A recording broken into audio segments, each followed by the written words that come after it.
Alright, this is a video that I made back in December 2006, and it's a documentary talking about the history of Nintendo.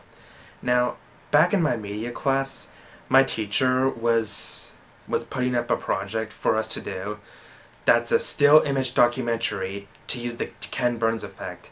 And he said it could be about anything we want, so I asked him if I could do mine about the history of Nintendo. And after telling him that, he was like, sure, it's okay with him. So I did that project, and I got it done in January 2007. Everything that's in that video is still images using the Ken Burns effect. There was no gameplay footage at all, because it's a still image documentary. And also, this was completed in January 2007, which means that the Nintendo Wii had just come out, and yeah, all I can say is that just enjoy the video.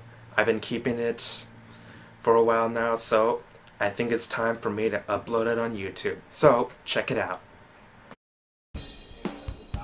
Welcome to a Blue Luigi special. This is a special documentary about my favorite video game company, Nintendo. That's right, it's the history of Nintendo. Nintendo was made in 1889 as a small Japanese company, but back then it was not known for making video games. No siree. Back then it was known for making playing cards of Hanafuda. In 1949 it was renamed to Yamauchi Nintendo & Company. In 1953, Nintendo was the first company in Japan to make playing cards out of plastic. In 1959, Nintendo made a deal with Disney to put some Disney characters on their playing cards. Then, in 1963, Nintendo Playing Card Company Limited was renamed to Nintendo Company Limited, the name the company is today. And between the years 1963 through 1968, Nintendo's been experimenting different stuff that they might be good at making, such as food companies selling instant rice, and other stuff such as a vacuum cleaner, which later appeared in the 2003 Game Boy Advance video game, WarioWare Inc. Mega Macro Games. All of their experiences failed except for toy making, which Nintendo continued to make during the later years. And, later on, Shigeru Miyamoto began working for Nintendo, who became a living legend in the world of video gaming. And Nintendo made their first video game in 1978, which is the Japan-only game, Computer Othello. Nintendo had a handful of games over the next several years. They made Radar Scope and Donkey Kong.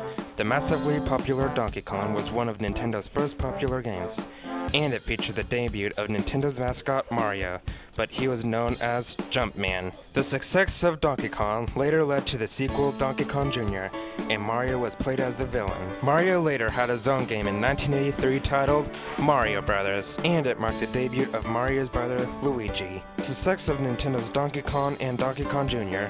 later led to a Saturday morning program on CBS titled Saturday Supercade, which features segments based on video games. It was made by Ruby Spears, company that made cartoon series like Rubik the Amazing Cube and the 1983 version of Alvin and the Chipmunks. Segments included on Saturday Supercade are Frogger, Donkey Kong, Q*bert, and Donkey Kong Jr. This show aired on CBS from 1983 through 1985.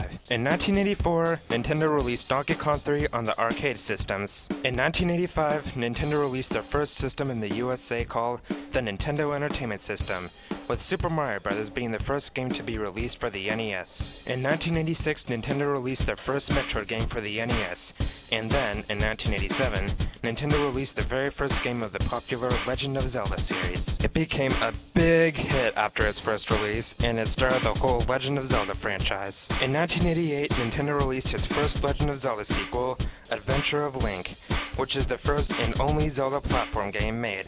After the next Legend of Zelda, they went back to the style of the first one.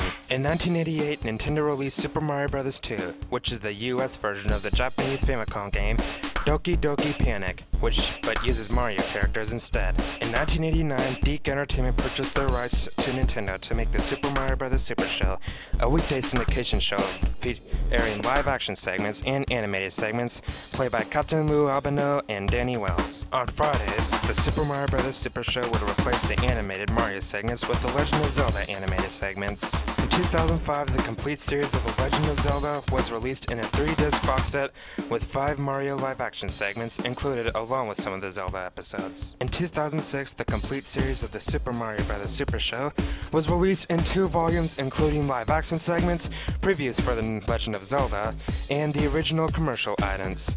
However, in Volume 2 included 4 bonus episodes, with the live-action segments taken off as well as the bumpers. During the week when the Super Mario Bros. Super Show, Captain N the Game Master premiered on NBC Saturday mornings, which features different characters based on NES games. 2007, Captain N is being released on a DVD box set with 26 full episodes. Also, in 1989, Nintendo released the Game Boy, and it became a big hit. The first game released for Game Boy is Tetris, and it was a great selling game.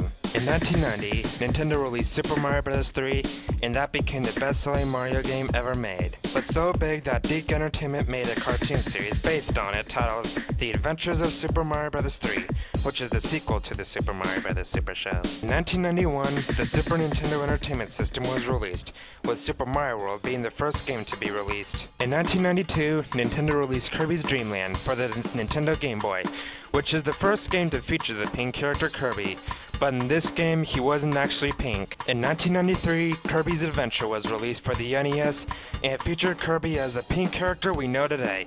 Kirby's Adventure was remade in 2002 titled Kirby Nightmare in Dreamland, but some of the character designs and the logo in this game is based off Kirby Right Back at Ya, an anime based on that pink character, aired in the US a few months before this game. Nintendo sales have increased in 2001 when they released the Nintendo GameCube, but Sony was beating Nintendo.